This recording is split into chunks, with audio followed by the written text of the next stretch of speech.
Late one night in New York, a young woman named Hazel calmly dressed in lingerie and touched up her makeup. She met her one-night stand, slit his throat, then wiped the blood from his mouth. With eerie precision, she erased all traces, cleaning his hands and body before leaving the corpse in the hotel room. 20 years later, Hazel quietly runs a small diner, serving the same dull crowd each day. No one suspects the polite woman behind the counter once lived a dark and dangerous life. Whenever the police stopped by, Hazel quietly waived their bill. Her teenage daughter Joy noticed and confronted her. Hazel explained it was about staying on good terms. She needed their help fast if trouble ever came. As they talked, Hazel spotted Joy's boyfriend at a table and made it clear she didn't like him. Knowing her mom would never approve, Joy made a bold plea. She asked for her entire college savings to leave Las Vegas and start a new life with him. Hazel immediately slammed the idea, refusing to hand over the college savings. She said she'd built her life on her own and Joy should too. Convinced the boyfriend was trouble, Hazel urged her to break up with him. But Joy pushed back, insisting he was good. The talk turned into a heated argument, ending with Joy vowing to move out and start a new life with him. Joy's boyfriend, like many teens chasing dreams, had no money for college. That same day, while serving a man who couldn't pay, Joy lost her temper and yelled at him, convinced she'd been scammed. Hazel stepped in to calm things down. The man confessed he was homeless and couldn't pay. Instead of turning him away, Hazel offered a dishwashing job and a place to stay. After checking out the room, he introduced himself as Elliot. Meanwhile, Joy's boyfriend kept pressuring her for money to move out. When she told him to handle it himself, he pushed harder, demanding her college savings. The next day, while chatting with regulars, Hazel noticed Joy returning home wearing oversized sunglasses. Sensing trouble, she cut the conversation short and rushed over. Joy tried to dodge her, but Hazel pulled off the glasses, freezing at the sight of a deep bruise around her eye.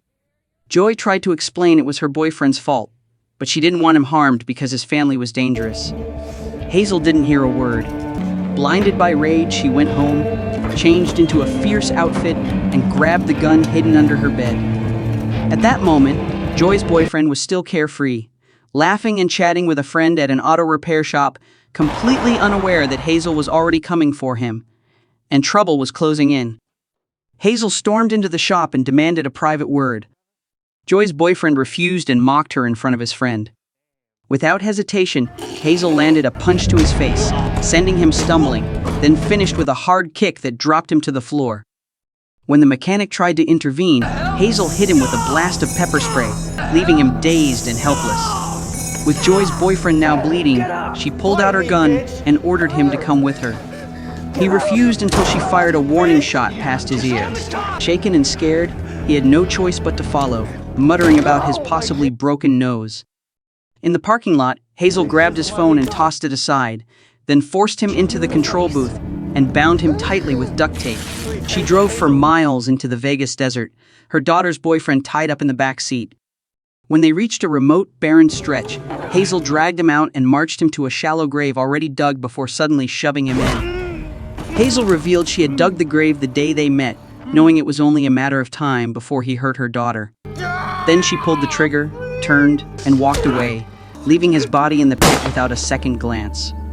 The next morning, Joy anxiously texted her boyfriend but got no reply. Worried, she confronted Hazel about his disappearance. Hazel stayed calm and lied, saying they had argued and he'd chosen to leave the city on his own.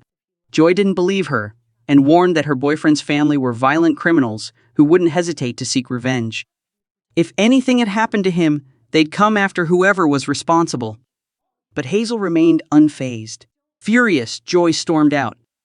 Elliot tried to comfort Hazel, but they soon spotted a suspicious man taking photos of him from a distance. Hazel rushed to confront him, but he fled without a word. When she returned, Elliot was in the kitchen, tense and deep in thought. The moment he saw her, he straightened up and acted as if nothing had happened. That night, Elliot woke from a nightmare and quietly packed his things, trying to leave unnoticed. But Hazel caught him. When she asked about the man with the camera, Elliot claimed he didn't know anything, though his uneasy expression said otherwise. When Hazel pressed Elliot about his past and hidden secrets, he agreed to open up, but only if she shared hers as well. Hazel refused, and they quietly went their separate ways. After Elliot left, Hazel spotted the same suspicious man still lurking outside, watching and snapping photos of him. When he finally drove off, she tailed him to a remote motel. There, she broke into his room and knocked him out cold. Sometime later, the man came to dazed and staring down the barrel of Hazel's gun. Pressured, he admitted he was a freelance journalist investigating Elliot, claiming Elliot had killed someone and was now on the run. He pointed Hazel to his laptop, which he said held all the proof. In the motel room, Hazel discovered a news article about Elliot. He had once been a renowned heart surgeon, but his life unraveled after a drunk driving accident that killed his girlfriend. He served 4 years in prison and had only recently been released.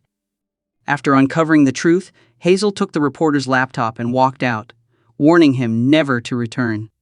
Life seemed to settle back into routine. Hazel resumed serving her usual customers, as if nothing had ever happened. That day, Hazel found Joy in tears, still unable to contact her boyfriend. She tried to console her, but Joy pushed her away and stormed out. When Hazel followed her outside, she unexpectedly bumped into Phil, a former coworker who delivered unsettling news. Their old boss had just been released from prison. The news made Hazel freeze. A wave of unease washing over her, she knew exactly why he was back. He asked to meet the next day, and she agreed. But back at the diner, he unexpectedly mentioned Joy, praising how well Hazel had raised her. The compliment, laced with a veiled threat, sent Hazel into a quiet fury. The next morning over breakfast, Hazel told Elliot about her run-in with the journalist and showed him the documents she'd found. Confronted with the evidence, Elliot admitted he had once operated on the reporter's father, but the surgery failed. Ever since, the reporter had held a grudge and was now trying to ruin Elliot's reputation by dredging up the fatal accident that killed his girlfriend. After learning the full truth, Hazel didn't hesitate. She asked Elliot to watch over Joy for one night while she left the city to handle something urgent. Though uneasy, he agreed to help. That evening, Hazel kept her word and met Phil, who brought her to their former boss. After 20 years, he was visibly thrilled to see her again. Reminiscing, he recalled meeting Hazel at just 15, how he took her in and trained her to become a top assassin. After reminiscing, he revealed the real reason for the meeting. He wanted Hazel back on the job. The target was a client named Perry, and he offered a generous upfront payment. But Hazel refused, firmly stating she couldn't return to that life, even if she owed him. Seeing Hazel stand her ground, the boss changed tactics. He made veiled threats about her daughter and hinted he knew about Joy's boyfriend's disappearance. In that moment, Hazel realized walking away wouldn't be so simple. Realizing the threat behind her old boss's words, Hazel reluctantly accepted the job. That night, she observed Perry at a casino, then returned home for drinks with Elliot. As her guard slipped, she opened up about her past addiction, rescue, and years of being trained and used like a weapon. Their conversation ended in an intimate moment. The next morning, Hazel told Elliot she was leaving that night and asked him to watch over Joy. He agreed. That evening, dressed to impress, she returned to the casino and casually bumped into Perry, sparking his interest. He invited her to his private suite, where they reminisced and talked. As Perry finished his drink, Hazel offered a refill and discreetly slipped something into the glass. But before he could sip, he shifted the conversation to their past, confessing he still had feelings and hoped to rekindle what they once had. His confession shook Hazel. Just as he raised the glass to drink, she snatched it away and kissed him, throwing him off. A knock at the door interrupted them with a message, giving her the chance to hide the glass. When Perry returned, they resumed kissing and agreed to meet again. Later, Hazel returned to the diner, slipping back into routine beside Elliot, who quietly continued washing dishes. Unbeknownst to Hazel, Elliot was an undercover agent working for her former boss. He had accepted the assignment before his release, tasked with monitoring her every move and reporting back. At the diner, a police officer mentioned the rising number of missing teenage girls in the area. When Hazel asked her cook about it, he denied knowing anything. The officer reminded her to report any information she might come across. Just then, Phil arrived to warn Hazel that Perry was preparing to leave town if she was going to act. It had to be now. Sensing her hesitation, he reminded her that failing the mission could put her daughter at risk. Frustrated, Hazel walked away. Elliot found her soon after, and she, heavy-hearted, asked him to look after Joy. She'd be leaving again soon. Even as Elliot hugged her, Hazel remained distant, then quietly walked away. Moments later, he texted the boss, confirming she would act that night. That evening, Hazel slipped into Joy's room for one final check before leaving. Hazel met with Elliot to say she was heading out for work. He tried to stop her, but she stood firm. This was something she had to do. As soon as she left, Elliot called the boss to report. Meanwhile, Hazel arrived at the hotel, loaded her gun, and stepped into the elevator to confront Perry. At that moment, Perry received a mysterious package containing a photo of Joy. The moment he saw it, he realized Joy was his daughter from his relationship with Hazel 20 years ago. Still reeling from the revelation, Perry was caught off guard when his wife suddenly burst into the room. Thinking fast, he lied, claiming the setup was for a surprise date night with her. Hazel had a change of heart and broke into the boss's hideout. After silently taking out a guard, the boss, watching through surveillance cameras, ordered Phil to stop her. But before he could act, Hazel ambushed him and took him down. Hazel made her way to the boss's room, where he was already armed and waiting. Anticipating his move, she shot him in the arm. Wounded, he tried to sway her, revealing that Elliot had been his informant all along. But Hazel remained unfazed, simply saying she no longer belonged to his world. Before pulling the trigger, she called him father, revealing he was her biological dad. And this is for me. The only good thing that came out of what you made, Dad. Hazel returned home, blood still on her, quietly washed up, and checked on Joy in silence. The next morning, she walked past Elliot without responding to his greeting, leaving him puzzled by her sudden coldness.